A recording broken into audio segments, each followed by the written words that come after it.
مولانا روم کے دیس میں۔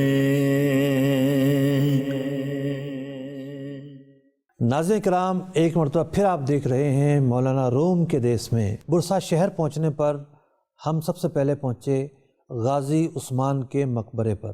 جو کہتے ہیں سلطنت عثمانیہ، اس سے حضرت عثمان غنی رضی اللہ تعالیٰ عنہ مراد نہیں ہے، بلکہ غازی عثمان جو ہیں وہ مراد ہیں کہ انہوں نے سب سے پہلے اس ریاست کی بنیاد رکھی اور ایک اسلامی ریاست مارز وجود میں آئی۔ اس اسلامی ریاست نے پھیلنا شروع کیا، اور یہ جو پھیلنا تھا اس خواب کی تعبیر تھا، جو خواب غازی عثمان نے دیکھا تھا کہ وہ دیکھ رہے ہیں ان کے سینے سے ایک درخت نکلتا ہے اور درخت کی بہت ساری شاخیں بن جاتی ہیں، اور جب اس خواب کی تعبیر وہ اپنے مرشد شیخ ادیب علی سے پوچھتے ہیں تو وہ یہ خوشخبری دیتے ہیں کہ تم ایک سلطنت کی بنیاد ڈالو گے، جو سلطنت دنیا کے مختلف خطوں میں پھیلتی چلی جائے گی، اور یہ سلطنت اسلام کی آبیاری کرے گی۔ تو غازی عثمان کے مقبرے پر جاتے ہوئے یقینی طور پر ہمارے خوشی کے جذبات تھے کہ ہم ایک ایسی شخصیت کے مقبرے پر جا کر فاتحہ پڑھیں گے کہ جنہوں نے ایک عظیم ریاست کی بنیاد رکھی، اور بہت سارے خیر کے کاموں کی ابتدا جنہوں نے کی، اور بہت سارے نیک کام ایسے ہیں کہ جن کا ثواب انہیں ملتا رہے گا قیامت تک۔ اور آج بھی ان کے مقبرے کا کیا عالم ہے۔ مقبرے کے اندر ایک قاری صاحب بیٹھے ہوئے ہیں اور وہ 24 گھنٹے تلاوت قرآن کر رہے ہیں، مطلب تبدیل ہو جاتا ہے بندہ، لیکن وہاں تلاوت موقوف نہیں ہوتی۔ نمازوں کے ٹائم پہ موقوف ہوتی ہوگی، تو آپ اندازہ لگائیے کہ 24 گھنٹے تک جن کے مزار پر کوئی کیسٹ نہیں چل رہی، بلکہ ایک قرآن پڑھنے والا بیٹھا ہوا ہے اور تلاوت قرآن کر رہا ہے۔ جس طرح ہمارے ہاں ایک پروٹوکول ہوتا ہے مختلف ان شخصیات پر جو ملک کے بانی ہوتے ہیں، جیسا کہ جناح صاحب ہو گئے یا ڈاکٹر اقبال ہو گئے، تو یہاں پہرے دار کھڑے رہتے ہیں اور بدلیاں ہوتی ہیں، پریڈ ہوتی ہے۔ ایسا ہی کچھ منظر ہمیں غازی عثمان کے مقبرے پر نظر آیا۔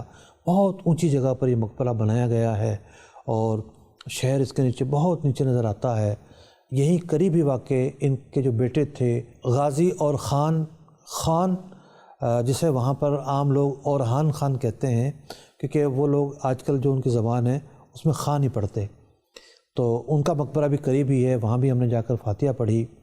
مولانا روم کے دیس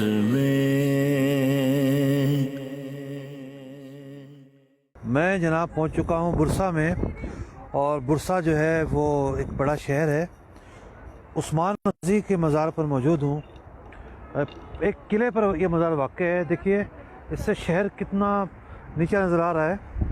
قلعے پر ایک مزار واقع ہے، اور یہ ایک ٹاور بنایا گیا ہے غازی عثمان، جن کے نام پر یہ علاقہ جو ہے سلطنت عثمانیہ کہلاتا تھا، ان کا مزار یہاں پر ہے۔ ان کی عظمتوں کو سلام ہو، ان کی خدمات کو سلام ہو، اللہ تعالیٰ انہیں بہتر اجر عطا فرمائے، بہتر بدلہ عطا فرمائے، جو انہوں نے دین اسلام کی آبیاری کے لیے، اس سلطنت کے قیام کے لیے مساعی کی، جس ریاست کو انہوں نے قائم کیا۔ حضرت ادیب علی جو ان کے مرشد تھے، انہوں نے جو ان کی تربیت کی، وہ مؤسس مانوی کہلاتے ہیں، وہ مؤسس مانوی، جو انہوں نے آبیاری کی۔ جو علاؤالدین بادشاہ تھے، کونیا ان کا مرکز تھا علاؤالدین کا، ان کے ساتھ ان کا تعلق بہت اچھا مضبوط ہوا، اور ان سے انہوں نے سرپرستی کرنا شروع کی، کچھ جاگیریں ان کو عطا کی، اور یہ پھر آگے بڑھتے چلے گئے۔ تو میں جو ہے وہ حاضر ہوا ہوں یہاں پر، ان کی قبر پر فاتحہ پڑھوں گا، ان کے لیے ایصال ثواب کروں گا، درجات کی بلندی، مغفرت کی دعا کروں گا اللہ تعالیٰ کی بارگاہ میں۔ اور جو بھی زائر قبر پر آتے ہیں وہ یہی چیزیں لے کر آتے ہیں، چونکہ یہ جہاد کرتے رہے ہیں، غازیوں میں سے ہیں، تو امید ہے کہ اللہ کے یہاں ان کا ایک مقام ہوگا، اور ان کی خدمات ہیں۔ بہرحال کتنا عظیم انہوں نے مرتبہ پایا ہے۔ اللہ تعالیٰ ان کی قبر پر کروڑا کروڑ رحمتوں کا نزول فرمائے، برکتوں کا نزول فرمائے۔ اللہ تعالیٰ ان کی خدمات کو قبول فرمائے، اور اس طرح کے مرد آہن، مرد مجاہد اس امت مسلمہ میں پیدا ہوتے رہیں جو دینی غیرت، دینی حمیت، دین کی سربلندی کے لیے آگے بڑھنا جانتے ہوں، خدمت اسلام کریں، اور لوگ انہیں اسی طرح یاد کریں کہ انہوں نے دین اسلام کی ترقی کے لیے، دین اسلام کی بہتری کے لیے اور اسلامی ریاستوں کو پھیلانے کے لیے اتنی خدمات انجام دی ہیں۔ مولانا روم کے دیس میں برسا شہر میں جانے کی تو بہت ساری جگہیں تھیں، کچھ اکابر کے بھی مزارات تھے، وہاں ایک قدیم مسجد ہے، وہاں ہمیں بتایا گیا کہ بزرگ بیٹھتے ہیں اور وہ کتب سے کم نہیں ہوں گے، ہمیں افسوس ہے کہ ہم وہاں بھی نہیں جا سکے۔ برسا شہر میں ہماری اگلی منزل تھی حضرت اسماعیل حقی رحمۃ اللہ تعالی علیہ کا مزار۔ آپ بہت بڑے مفسر ہیں، بہت بڑے محدث ہیں۔ مولانا روم کے دیس میں ترکی کا یعنی جو سب سے پہلا دارالخلافہ تھا سلطنت عثمانیہ، سلطان عثمان نے جو ترکی کی بنیاد رکھی اور سلطنت عثمانیہ کی جو بنیاد رکھی، تو سب سے پہلا جو شہر فتح ہوا تھا وہ تھا بورسا۔ اس کو عربی زبان میں بروسا کہتے ہیں اور عام بول چال کے اندر بورسا اس کو کہتے ہیں۔ انتہائی پرفضا مقام ہے، خوبصورت شہر ہے یہ، اور یہیں پر سلطان عثمان غازی کی اور ان کے بیٹے اورحان غازی کی قبر بھی ہے اور مزار بھی وہاں پر موجود ہے ان کا۔ لیکن یہ جو مقام ہے بورسا کا یا بورسا کا یا بروسا کا، یہ انتہائی بابرکت مقام بھی ہے۔ یہاں پر بڑے بڑے اولیاء کرام تشریف لے کر آئے، اور یہاں ایک مسجد موجود ہے جس کو مسجد خضر کہتے ہیں، یعنی وہ مسجد کہ وہاں کے رہنے والوں کا یہ اعتقاد اور نظریہ ہے کہ یہاں پر حضرت خضر علیہ السلام نماز پڑھتے ہیں، تو وہ وہاں پر باقاعدہ مسجد کے اندر لوگوں سے ہاتھ ملاتے ہیں، یعنی وہاں کے رہنے والے کوئی بھی اجنبی آئے گا اس سے ہاتھ ملائیں گے اور اس کے سیدھے ہاتھ کو دبا کے دیکھیں گے انگوٹھے کو کہ اس میں ہڈی ہے یا نہیں ہے، کیونکہ ان کا نظریہ یہ ہے کہ خضر علیہ السلام کے سیدھے ہاتھ کے انگوٹھے کے اندر جو ہے وہ ہڈی نہیں ہے، تو مشہور ہے ان کے حوالے سے وہاں پر۔ اور اسی بورسا شہر کے اندر ایک عظیم ہستی سیدنا اسماعیل حقی رحمۃ اللہ تعالی علیہ کی ہے، اور یہ بہت بڑے اللہ تبارک و تعالیٰ کے ولی تھے۔ ان کی مشہور و معروف تفسیر ہے تفسیر روح البیان۔ آپ سلسلہ خلوتیہ کے ایک عظیم بزرگ گزرے ہیں، اور یہ وہ سلسلہ تھا کہ جس میں خلوت نشینی اختیار کر کے اللہ تبارک و تعالیٰ کی عبادت کی جاتی تھی۔ بورسا کے اندر ایک قبرستان کے اندر آپ کا مزار ہے، چھوٹی سی قبر بنی بھی ہے، اور ان کے مزار کی بھی بڑی برکتیں ہیں۔ اللہ جل شانہ ہم سب کو بزرگان دین رحمہم اللہ اجمعین کے فیوز و برکات نصیب فرمائے، اور ان کے مزارات کی اللہ تبارک و تعالی ہمیں عقیدت کے ساتھ اور اللہ تبارک و تعالی اعتقاد کے ساتھ زیارت نصیب فرمائے، حاضری نصیب فرمائے، اور ان کے صدقے میں ہماری دعاؤں کو بھی قبول فرمائے۔ مولانا روم کے دیس میں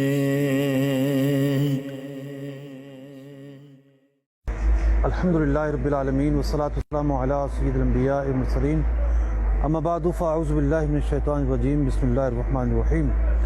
برسا شہر میں موجود ہوں، اور برسا شہر کی ایک پہچان تو عثمان غازی ہیں، ارطغرل غازی کے والد، ان کا مزار ہے، اور ان کے بیٹے اورحان غازی کا مزار ہے، اور دوسری جو پہچان ہے وہ یہ ہے کہ یہاں پر مفسر قرآن صاحب روح البیان علامہ اسماعیل حقی رحمۃ اللہ تعالی علیہ کا مزار پاک ہے۔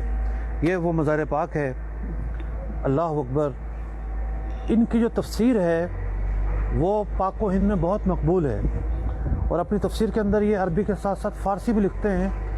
آج سے 300 سال پہلے یہ گزرے ہیں، اور سن وفات لکھا ہوا ہے 1137 سن ہجری۔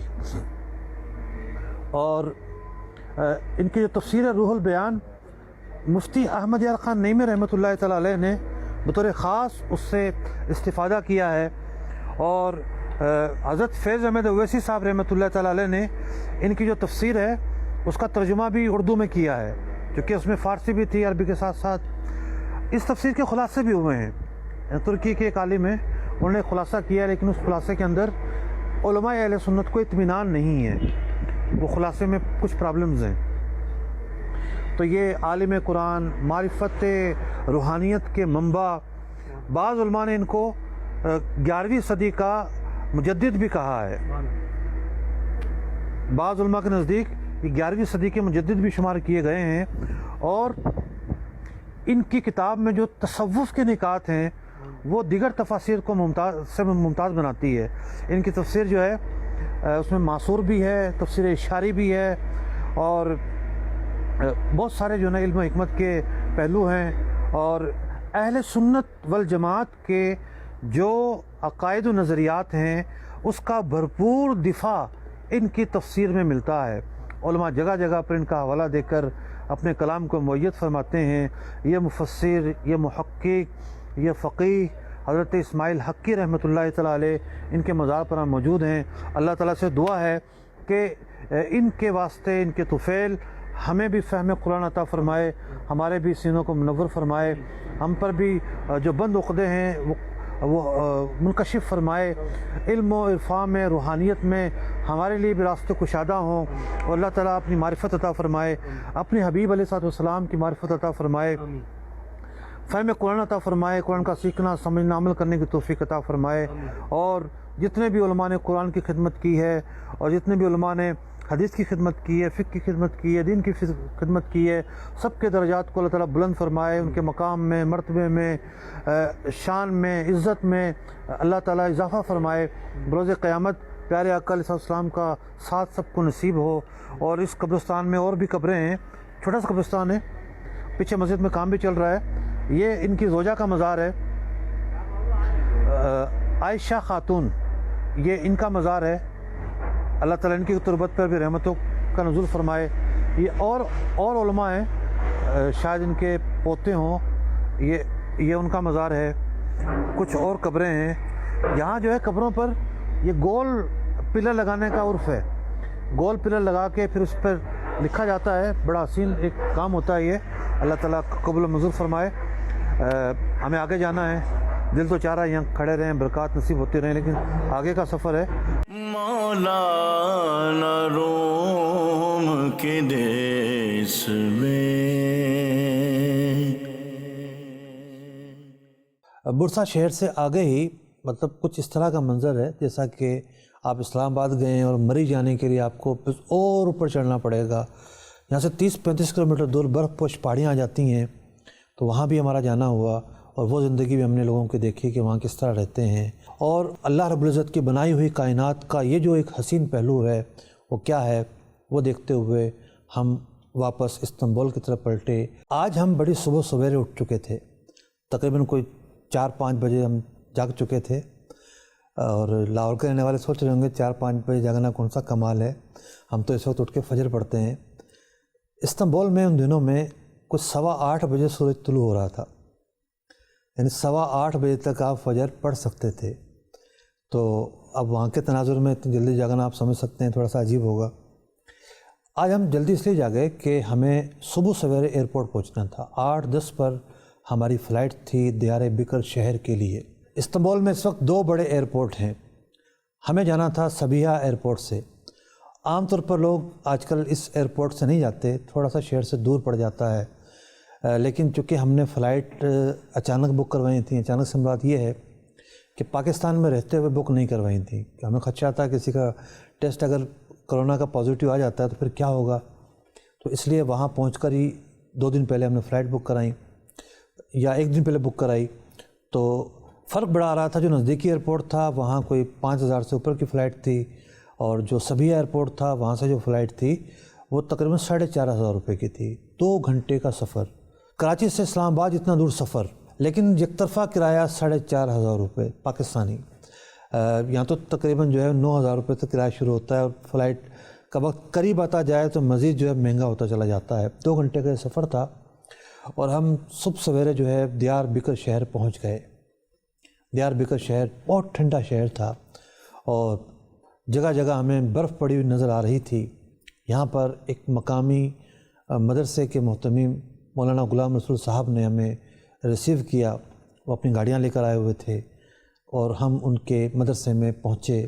ناشتے کا ایک بہترین اہتمام انہوں نے ہمارے لیے کیا ہوا تھا، جس ناشتے میں نہ سالن تھا، نہ چنے تھے، نہ پراٹھے تھے، بلکہ خالص ایک ٹرکش ناشتہ تھا جس میں مختلف اقسام کے پنیر، مکھن، دہی اور اس طرح کی چیزیں تھیں، اور روٹی بھی تھی، لیکن جو چیز ہم عام طور پر کھاتے ہیں، انڈے آملیٹ اور فلاں فلاں ایسی چیزیں، سالن، چنے، پائے، ایسی کوئی چیز ناشتے میں موجود نہیں تھی، لیکن بڑا لذیذ ناشتہ تھا اور بڑی ہمیں خوشی ہوئی وہ ناشتہ کر کے۔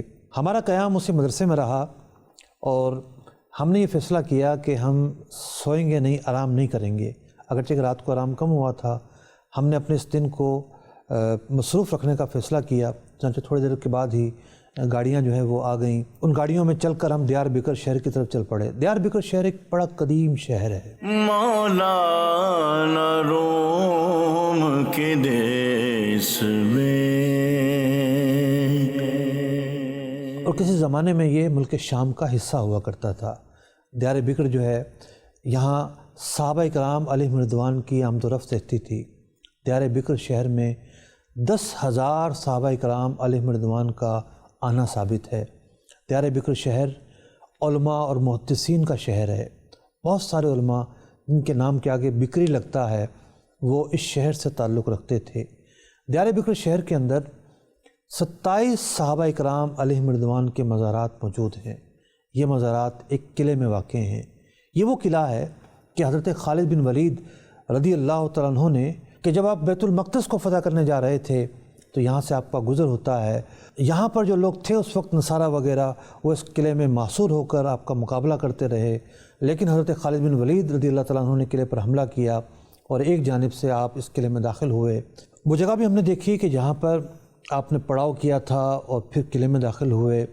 آپ کے 27 جو رفقائے سفر تھے، تمام کے تمام صحابہ کرام تھے، اور یہ واقعہ حضرت عمر فاروق رضی اللہ تعالیٰ عنہ کے دور میں پیش آیا۔ سامنے ایک مسجد نظر آ رہی ہے، اس مسجد کے سامنے بھی ایک مسجد ہے۔ صحابہ کرام علیہ رضوان یہاں کے ٹھہرے تھے اور اس قلعے کا جائزہ لیا تھا۔ 5000 سال پرانا قلعہ ہے۔ اس قلعے کا جائزہ لیا تھا کہاں سے ان کو راستہ ملے۔ پھر ایک حضرت خالد بن ولید رضی اللہ عنہ خود جنگ لڑ رہے تھے، ایک جگہ سے ان کو راستہ ملا، وہاں سے مسلمان داخل ہوئے اور معرکہ جو ہے وہ گرم ہوا، قتال جو ہے شروع ہوا، اور یہ 27 صحابہ کرام علیہ رضوان اسی موقع پر شہید ہوئے تھے، اور پھر 500 صحابہ یہاں رہے اس کی حفاظت کے لیے، باقی آگے چلے گئے اور وہ یہاں مستقل رہے۔ یہ یہاں کے لوگ جو ہے وہ بتاتے ہیں۔ اللہ پاک ہمیں جو ہے یہاں کی عظمت نصیب فرمائے، برکت نصیب فرمائے۔ ان 27 صحابہ میں سے ایک آپ کے صاحبزادے، بڑے صاحبزادے حضرت سلیمان رضی اللہ تعالیٰ عنہ بھی تھے۔ ان 27 حضرات کے مزارات جو ہیں آج بھی موجود ہیں۔ وہ قلعہ آج بھی موجود ہے، اور اس قلعے کے اندر ایک مسجد ہے، اور اس مسجد کے اندر یعنی مسجد کے برابر میں یہ مزارات ہیں، اور ایک تہ خانے میں مزارات ہیں، اوپر صندوق نکال دیے گئے ہیں۔ کرونا نہ ہوتا تو نیچے جانے کی بھی اجازت ہوتی ہے، لیکن کرونا کے پیش نظر وہاں کے تقریباً مزارات جو ہیں وزارت اوقاف کے انڈر میں آتے ہیں۔ وزارت اوقاف کو وہاں دیانہ کہتے ہیں۔ تو کرونا کے پیش نظر اندر داخلہ ممنوع تھا۔ ہم نے باہر کھڑے ہو کر تاج وہاں نکلے ہوئے تھے، فاتحہ پڑھی، ان حضرات قدسیہ کی جو خدمات تھیں ان کو یاد کیا، کس طریقے سے دین اسلام کو پھیلانے کے لیے، اسلامی ریاستوں کے پھیلاؤ کے لیے یہ حضرات قدسیہ مدینہ منورہ سے اپنے گھروں کو چھوڑتے ہوئے باہر نکلے، اور اللہ کی راہ میں انہوں نے اپنی جانوں کو قربان کیا، اللہ کی راہ میں شہید ہوئے۔ یہ صحابہ کرام تھے۔ اللہ اکبر۔ ان کے مزارات پر پہنچ کر کتنا لطف کا سما ہوگا، آپ اندازہ لگا سکتے ہیں۔ مولانا روم کے دیس میں، اس قلعے سے رخصت ہونے کے بعد ہم اس شہر کی سب سے قدیم مسجد میں پہنچے، اور شہر میں جو بھی سب سے قدیم مسجد ہوتی ہے اسے اولو جامع کہتے ہیں۔ جامع ایک تلفظ ہے، میرے خیال میں یہ لفظ جامع ہوگا۔ تو بڑی قدیم مسجد تھی۔ پتہ ہی چلا کہ اس مسجد کا تعلق تو حضرت موسیٰ علیہ السلام کے دور سے جا ملتا ہے۔ مختلف عبادت خانوں میں تبدیل ہوتی رہی۔ یہ یہودیوں کا مرکز رہی ایک زمانے میں، کنیسہ رہی، پھر جب مسلمانوں کا غلبہ ہوا مسلمانوں نے اس جگہ کو مسجد میں تبدیل کیا۔ اس مسجد میں اللہ تعالیٰ کے بہت بڑے ولی حضرت مولانا خالد نقشبندی رحمۃ اللہ تعالیٰ علیہ کا آنا بھی ثابت ہے، یہ ہمارے جو میزبان تھے وہاں پر انہوں نے ہمیں بتایا۔ اور اس مسجد کے اندر بھی ہم نے ایک شمسی گھڑی لگی ہوئی دیکھی۔ یہ مسجد جو ہے بڑی قدیم مسجد تھی۔ یہ دیکھیے، یہ فاتح مسجد میں ہم گئے تھے تو سایہ نہیں تھا۔ یہ قلعہ جو کھڑا ہوا ہے اب اس سے ڈبل ہونے والا ہے۔ یہ سورج کی گھڑی کہلاتی ہے۔ یہ دیکھیے سایہ یہ آ رہا ہے، یہ اس کے قد سے زیادہ ہونے والا ہے۔ جب یہ اس کے قد سے سایہ اصلی کے علاوہ 2 مثل ہو جائے گا تو حنفی مذہب کے مطابق ظہر کا وقت ختم ہو جائے گا، عصر کا شروع ہو جائے گا۔ جو شافعی مذہب ہے اور صاحبین کا مذہب ہے، یہ سایہ 1 مثل تک جب تک رہے گا، ظہر کا وقت رہے گا۔ اب شافعی مذہب میں وقت ختم ہو چکا ہے کیونکہ یہ نشان بڑا ہے، حنفی مذہب میں باقی ہے۔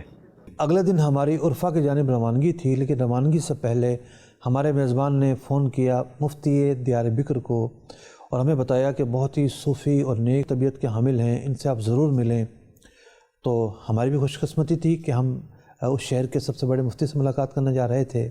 بہت اچھی ملاقات رہی، تصوف کی بہت ساری باتیں زیر بحث آئیں۔ انہوں نے مجھ سے مولانا عبداللہ دہلوی کے بارے میں پوچھا۔ مولانا عبداللہ دہلوی رحمۃ اللہ تعالیٰ علیہ جو ہیں وہ مولانا خالد نقشبندی کے شیخ ہیں، جو کہ پورے ترک کے اندر سلسلہ نقشبند کو پھیلانے والے ہیں۔ اب صحیح بات تو یہ ہے کہ مولانا عبداللہ دہلوی کے نام میں نے نہیں سنا ہوا تھا۔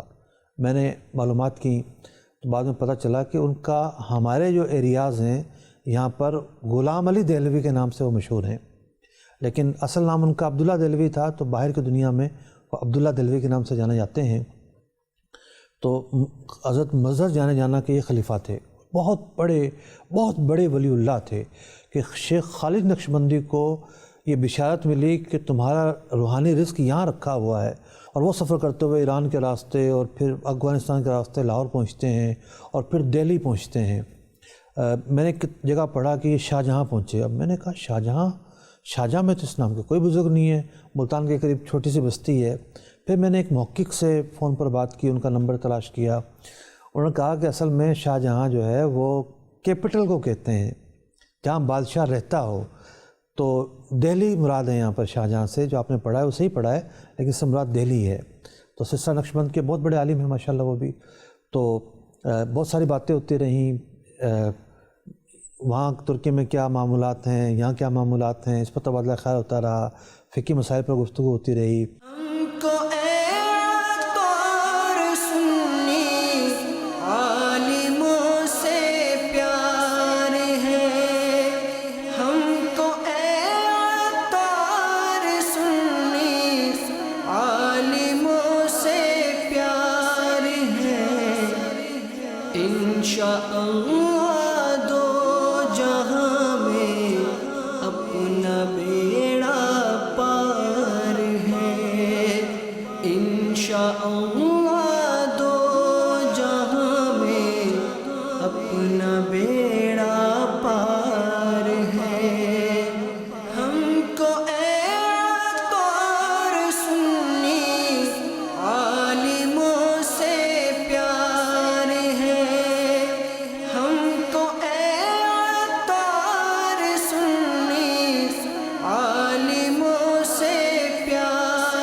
انشاءاللہ دو جہاں میں اپنا بیڑا پار ہے، انشاءاللہ دو جہاں میں اپنا بیڑا پار ہے۔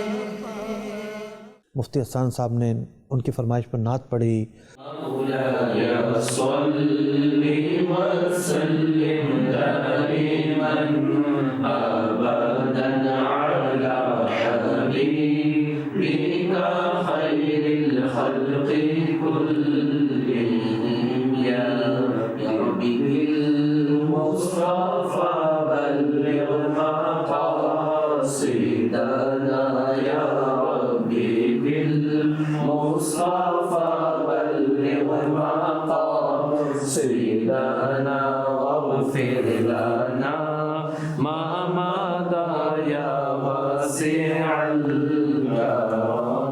یوں ملاقات کا سلسلہ اپنے اختتام کو پہنچا۔ بہت عزت، بہت تکریم سے انہوں نے ہمیں نوازا اور اجازت چاہتے ہوئے ہم وہاں سے روانہ ہوئے۔ دیار بکر سے کچھ 60-65 کلومیٹر دور ہی دو انبیاء علیہ السلام سے منسوب مزار ہیں، وہاں بھی ہمارا جانا ہوا اور اس کی تفصیل سن سکیں گے آپ اگلی قسط میں، تو دیکھنا نہ بھولیے گا مولانا روم کے دیس میں۔ مولانا روم کے دیس میں